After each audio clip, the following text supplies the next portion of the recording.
morning, ladies and gentlemen. Thank you very much for waiting. We at the Foreign Press Center are well pleased to welcome back Ambassador at Large for International Religious Freedom, Sam Brownback. International Religious Freedom Day, which is Saturday, October 27th, marks the passage of the 1998 International Religious Freedom Act. Ambassador Brownback will discuss its role in our overall policy of supporting international religious freedom globally. We'll start with some opening remarks, followed by a brief Q&A. I'll warn in advance, I'm sorry, we have a bit of a time crunch. And with that, let me turn it over to Ambassador Brownback. Thank you very much, and thank you for joining me today and for being here. It's with a bit of nostalgia that I recognize that this is the 20th-year anniversary of the International Religious Freedom Act. I was in the United States Senate at the time. I was one of the prime sponsors for the legislation. Senator Don Nickles out of Oklahoma and Senator Dianne Feinstein, I believe, at the time from California, were the two primary sponsors of it in the Senate. It's bipartisan legislation. It passed the follow-on act to it, the Frank Wolf Act, passed the last year of the Obama administration, late 2016, bipartisan, large majorities in both the House and the Senate of support for religious freedom. It's foundational belief in the United States that each person is entitled, by virtue of their human dignity, to do with their own soul what they choose to do, that this is a God-given right, and that no government has the right to interfere with it. And we believe that from the founding of our country, from the founders that came here, early pilgrims, and a number of people even that came here were looking for religious freedom when they came to the shores of the United States at the very founding of this nation. It was important then, it's important now to us. We believe there needs to be more religious freedom in the world. Unfortunately, 80% of the world's population lives in some sort of religiously restricted environment. And we don't think that's appropriate. We don't think that's good. And we're going to continue to push as an administration and as a country in a bipartisan fashion for religious freedom everywhere around the world for all people in all places at all times. We did that at a ministerial earlier this year. In the end of July, we had the first ever International Religious Freedom Ministerial. We had countries, 84 different countries were there. And talked about the need for expansion of religious freedom. I believe we're at a watershed moment. I believe the gates of religious freedom are going to fly open around the world, that the Iron Curtain against religious freedom is coming down, and that more and more countries will embrace this. And they'll embrace it for a couple of reasons. Number one, because it's a foundational human dignity that you have as an individual. A second is it's good for economic growth. We're finding in academic studies that countries that will open up to religious freedom, open up to more thought, to more discussion, to more pursuit of religious tolerance, and tolerance is really not even a good enough word, to religious respect, care, loving for each other, that their economies grow. We find also it's good for security. Countries that open up for religious freedom have less terrorism. Because people are not forced to fall into a certain mold.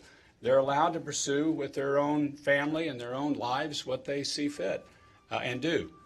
And so that these are foundational goods as a human individual. They're also good for your country and its economy. They're good for your country and its security. And it's also happened to be what most countries have signed on to in the UN Declaration of Human Rights that most nations around the world have signed on to as well. So we celebrate 20 years of International Religious Freedom Act. We are not at all satisfied that the conditions in the world are sufficient for religious freedom. We will continue to pursue these. We did the first ever ministerial this last year, and the Secretary announced we'll do another one. So we're in the planning stages already for this next one, this next year. We're working with a series of countries around the world to do regional religious freedom forums. I was just meeting with the newly appointed International Religious Freedom Ambassador from Mongolia just before coming here. And they were talking about hosting a regional forum there of nations, first of academics and governmental leaders, but then of religious and civil society individuals about pursuit of religious freedom in their region and their sphere. We're meeting with a number of different countries. The International Contact Group just recently met in New York this week. And this is a group of people that, on a working level, push religious freedom. That group's expanding. We're seeing more countries appoint more religious freedom ambassadors or envoys, and we encourage that to continue to take place. No shortage of work, unfortunately. In my field, I've been in the office for a full week, 1 week since the 1st of August. And otherwise, just out traveling, meeting, pursuing the agenda, finding a lot of interest, but we've got much work to do. And so as IRF celebrates 20, I think we're really at a point of pushing it much more aggressively, and I think you will see that taking place from this administration. You've already seen it, and there's more to come. I would say one other thing before I go to the opening or some questions here. I was delighted to see Pastor Andrew Brunson released from Turkey. It's been a cause that the President has pursued aggressively for a long period of time. And very pleased to see him home, back here. He shouldn't have been in prison in the first place, but we were just really delighted and heartened to see him and his wife and family together here and back on U.S. soil, and that this was resolved.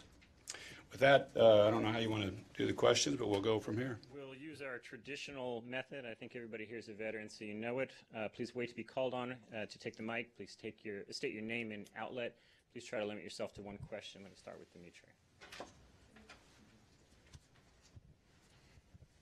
Good morning. Thank you for doing this. Dmitry Anopchenko, Ukrainian reporting, working here in Washington. Sir, it is the right day and the right place to ask you about Ukraine, whether church is going to get the autocephaly. So 3 short questions, please. Firstly, could you describe the U.S. position, U.S. understanding, maybe the U.S. involvement in this process? Because I know the Secretary made a statement, U.S. Department officials, they visited Ukraine. Secondly, speaking not to us here in the Foreign Press Center, but maybe to millions of viewers who are looking at you on that on that side of the screen, could you tell that it is for good? Because honestly, it is a discussion in Ukrainian society.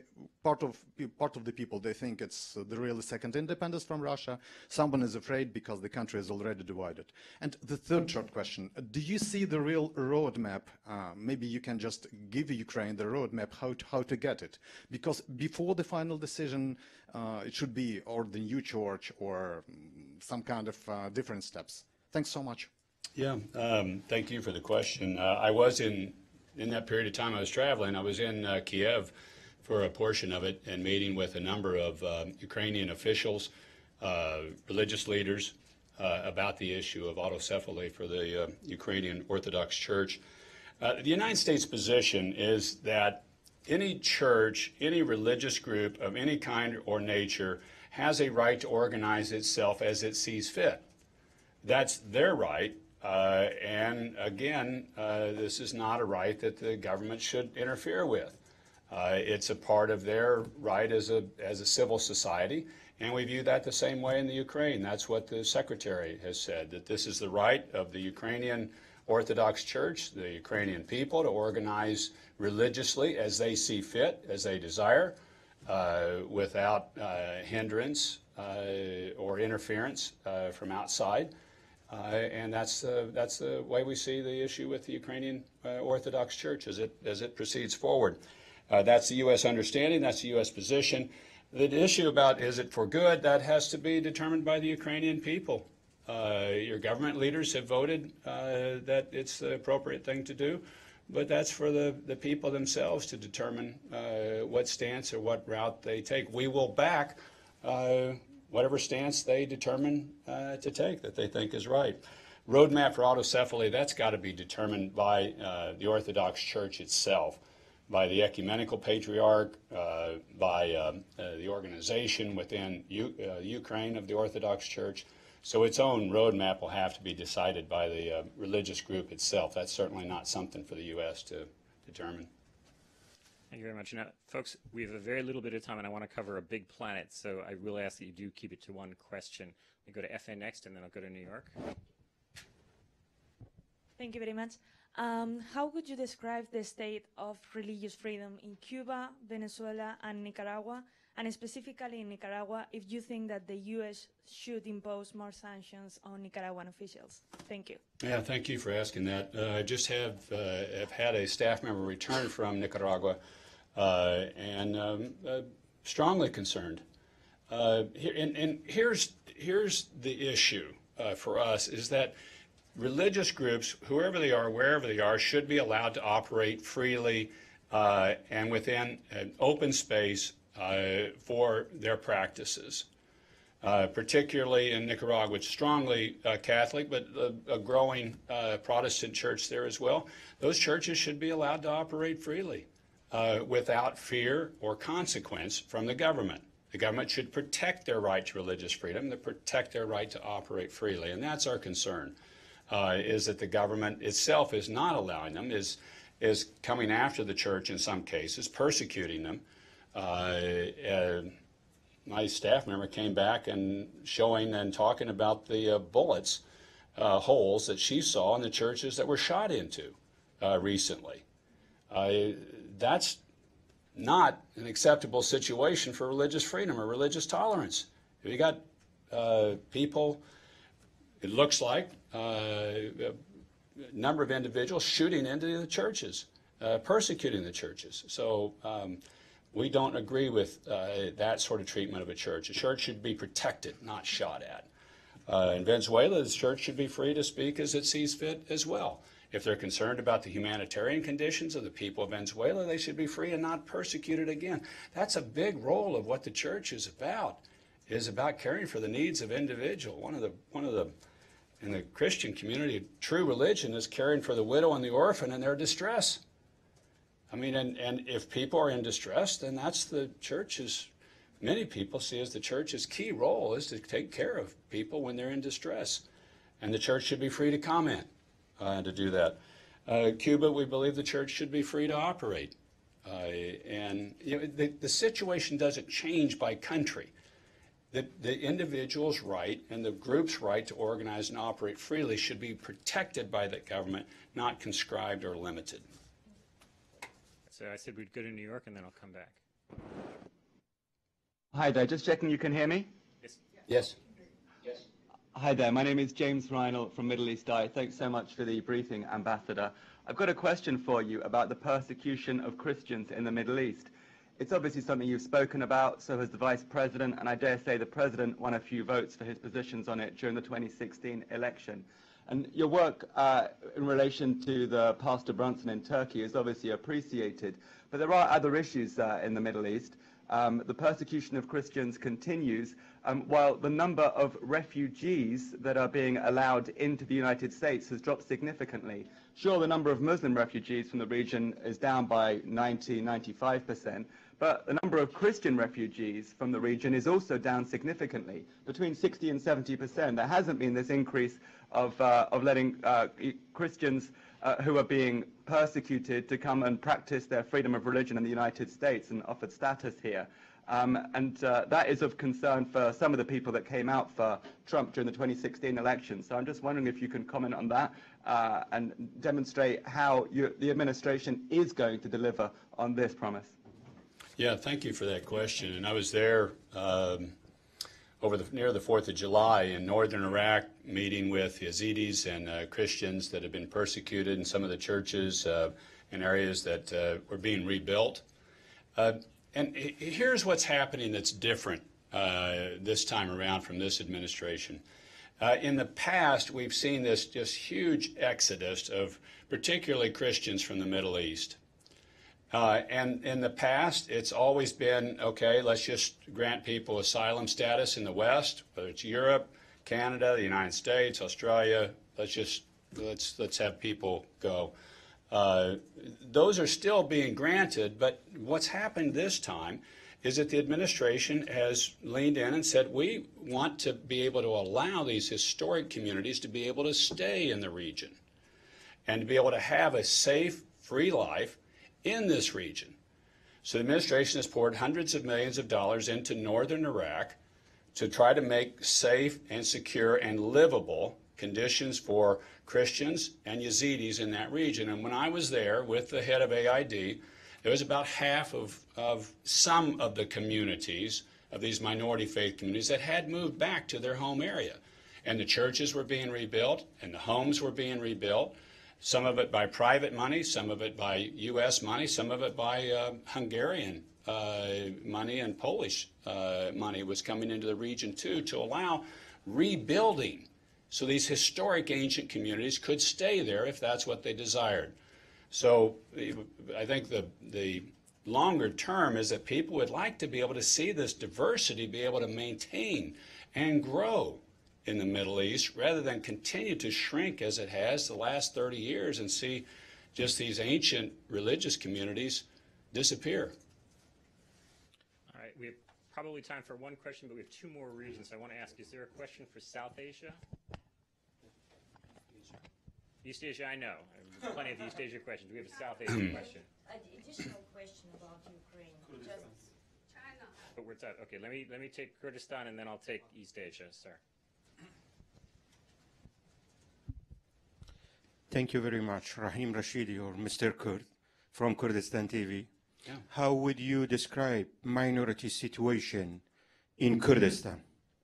And now the both sides, Baghdad and Erbil, forming government in process. What is the USA looking for about the minority religions, minority situation? Yeah. Thank you very much. You know, I want to express a lot of gratitude to the situation in the Kurdish region because they have taken in the minority communities and protected them in many situations. Now, there'd be people would complain about some situations, but overall, they've done a lot to protect religious minorities, and it's deeply appreciated in the Kurdish region. I've been there, been to Erbil, and I think the region ought to take note that if you want to grow, this is a way to do it, is invite in people that are fleeing other places and give them freedom and provide them security. Now, you know, there was concerns about what happened when ISIS moved in and what happened where some of the minority communities got driven out. But I think people ought to be able to see in Erbil a situation where you can prosper if you'll let your minorities and just protect them. So I want to thank you for that situation that's taking place there. One of the situations that we are concerned about is obviously in that region, Iran and China on religious persecution that's happening in both of these countries. Iran has been a CPC country of particular concern for some period of time.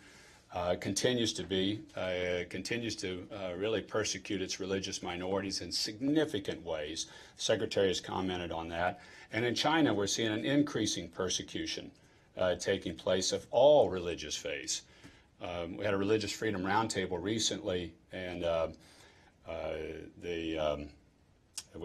people from Xinjiang were there, people from the Christian House Church, a number of the churches being closed down, Bible sales being limited. Xinjiang itself has really been a very difficult case, as you've seen in the international press, of hundreds of thousands, possibly 1 million people in detention camps and facial recognition systems. We call on all countries to allow people of all faiths to freely practice their faith and not try to just drive it out of them. And I know those two countries in particular. Take one last question, and then other folks, please get your... Thank you very much. I'm Hideki with NHK, Japan Broadcasting Corporation. You mentioned about the Xinjiang in China, and I'd like to follow up questions on that. Well, it's been reported that the administration has been considering about sanctions to impose against the Chinese officials who are involved in the detentions. And I'm wondering that, how important is it, to impose sanctions to improve the situation? And also, the Senator Rubio Rubio sent a letter to the IOC, International Olympic Committee, to ask the review to change the location of the Winter Beijing Olympics. And if you could share your insight or your take on the idea. Thank you. I'm not here to announce any administration positions on China in general on religious freedom or Xinjiang in particular. I know the situation is deplorable. The religious restrictions on the Uyghurs is wrong. It is violation of the UN Declaration of Human Rights, where people have a right to pick and practice their own faith as they see fit. That's clearly not being allowed in Xinjiang, nor is it being allowed in other areas of China and of other religious groups, whether they be Christian, Falun Gong, Buddhist. The Dalai Lama situation in Tibet is long suffering and been terrible. We're seeing all these communities facing increased persecution in China. This is not acceptable. We as the United States believe this is wrong. That's why we've made them a country of particular concern for some period of time now, but also call on them to allow people to practice their religious freedom. And we're troubled about this, and we're troubled about the trajectory that it's been taking. But again, it's not only China, it's a place like Iran is doing this as well. And we see increased persecutions in places like Nicaragua and Venezuela. That's my point that since we're getting to the end of this, that unfortunately, most of the world lives in a religiously restrictive atmosphere. We've talked about a few cases here. We could go a lot of different places around the world, unfortunately, and this is just not the way the world should be. It's not what people have agreed to in the UN Declaration of Human Rights. It's not what's best for their country. And as a foundational principle and something that the United States strongly believes in, we're going to continue to pursue the religious freedom of everybody everywhere as a God-given right that government doesn't have the right to limit. So thank you for being here and covering this. Thank you very much, Ambassador. And again, I know we left some questions on the floor, and I would like folks to email those to me, and we will make sure that we get you someone who can answer it.